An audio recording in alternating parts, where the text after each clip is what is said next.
Bismillahirrahmanirrahim. Assalamualaikum warahmatullahi wabarakatuh. Perkenalkan, nama saya Sabrina dari kelompok 11.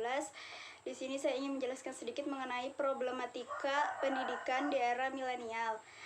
Ya, sebagai generasi milenial kita harus bisa menjaga diri, menjaga sikap, tingkah laku, menjaga akal, baik di dunia nyata maupun di dunia maya. Dengan demikian, kita sebagai generasi milenial tentu membutuhkan gadget, namun dalam porsi penggunaan yang seharusnya. Karena jangan sampai karena gadget kita terbius maupun menghilangkan kesadaran tanpa disadari oleh diri kita sendiri.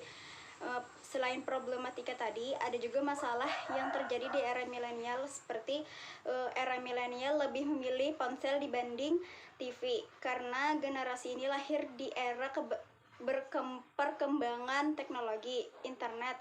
Internet juga berperan besar dalam keberlangsungan hidup mereka. Maka televisi bukanlah prioritas generasi milenial untuk mendapatkan informasi atau melihat iklan. Bagi kaum milenial, iklan pada televisi biasanya dihindari. Generasi milenial biasanya lebih suka mendapat informasi dari ponselnya dengan mencarinya ke Google ataupun perbincangan pada forum yang mereka ikuti supaya tetap update. Yang kedua, era milenial wajib punya media sosial. Komunikasi di antara generasi milenial sangatlah lancar, namun bukan berarti komunikasi itu selalu terjadi dengan tatap muka, tapi justru sebaliknya, banyak dari kalangan milenial melakukan semua komunikasinya melalui teks message atau juga chatting di dunia maya dengan membuat akun yang berisikan profil dirinya seperti Facebook, Twitter, WhatsApp, Instagram. Akun sosial media juga dapat dijadikan untuk aktualisasi diri dan ekspresi, karena apa yang ditulis tentang dirinya adalah apa yang akan semua orang baca. Jadi hampir semua generasi milenial dapat dipastikan memiliki akun sosial media sebagai tempat berkomunikasi dan berekspresi. Yang ketiga, era milenial kurang suka membaca secara konvensional. Populasi orang suka membaca buku turun drastis pada generasi milenial. Bagi generasi ini, tulisan dinilai memusingkan atau membosankan. Generasi milenial bisa dibilang lebih menyukai melihat gambar, apalagi jika menarik dan berwarna. Namun mereka sudah bisa membeli buku di toko buku atau toko buku lainnya. Generasi milenial lebih suka membaca secara online atau membaca di namun mereka sudah bisa membeli buku di toko buku atau toko buku lainnya. Generasi milenial lebih suka membaca secara online atau membaca seperti di e-book, jurnal dan lainnya. Sekarang ini sudah banyak penerbit yang menyediakan format e-book untuk dijual agar pembaca dapat membaca dalam ponsel pintarnya. Yang keempat, era milenial lebih tahu teknologi dibandingkan orang tuanya. Kini semua serba digital dan online. Tak heran generasi milenial juga menghabiskan hidupnya hampir senantiasa online.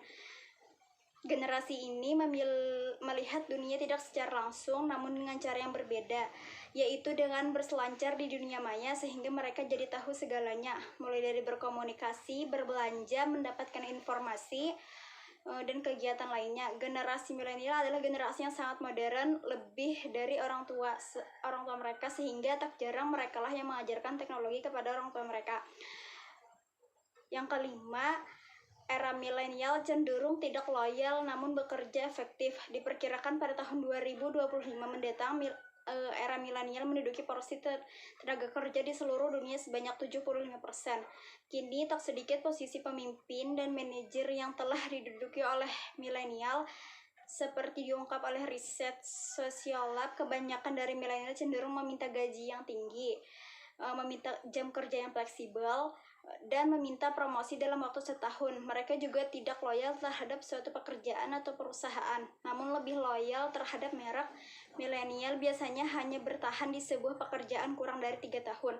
Namun demikian, sebab kaum milenial hidup di era informasi yang menjadikan mereka tumbuh cerdas, tak sedikit perusahaan yang mengalami kenaikan pendapatan karena memperkerjakan milenial. Yang keenam, era milenial mulai banyak melakukan transaksi secara cashless.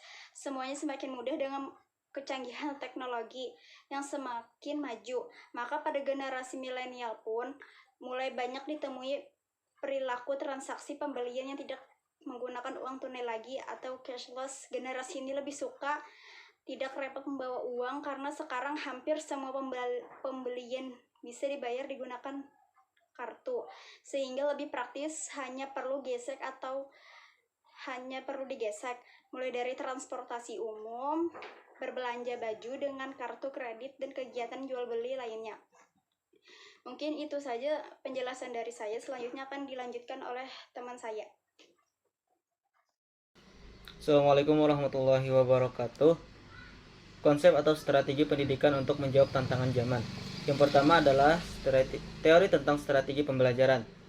Strategi merupakan faktor utama yang menjadi perhatian para pendidik dalam melaksanakan pembelajaran karena keberhasilan proses belajar mengajar dipengaruhi oleh strategi pembelajaran yang digunakan oleh guru.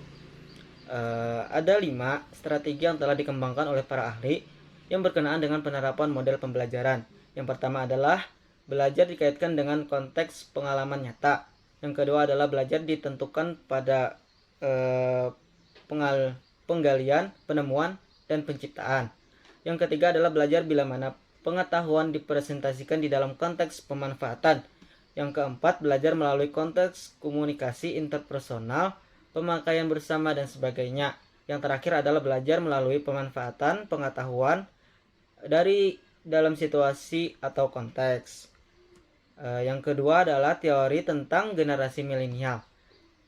Generasi adalah sekumpulan orang-orang pada suatu waktu yang diklarifikasikan dalam berdasarkan pada usia, tahun kelahiran, dan kejadian tertentu yang berpengaruh terhadap perkembangan dan kebiasaan hidup.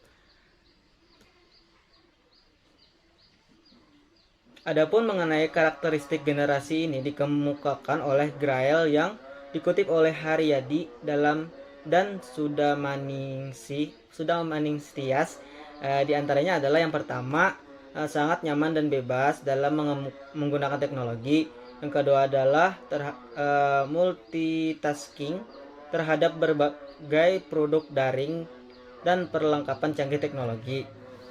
Yang ketiga, memiliki rasa tanggung jawab sosial yang tinggi dengan banyaknya informasi yang diakses. Yang keempat, selalu berhubungan dengan media sosial, lintas negara, dan budaya.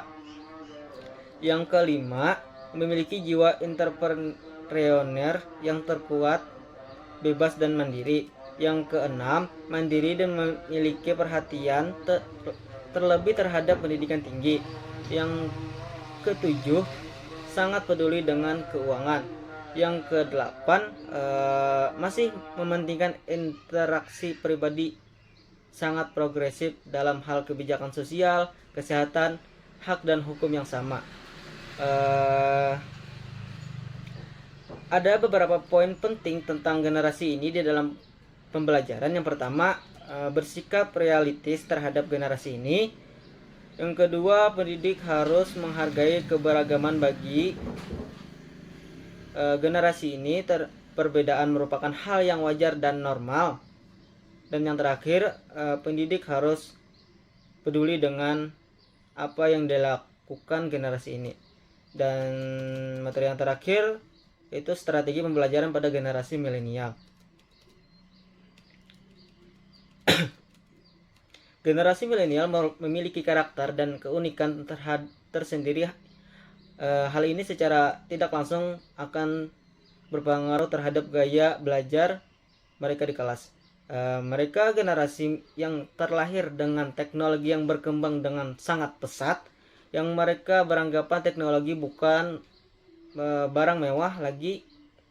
Kita sebagai seorang guru harus mengikuti alur mereka dalam pembelajaran.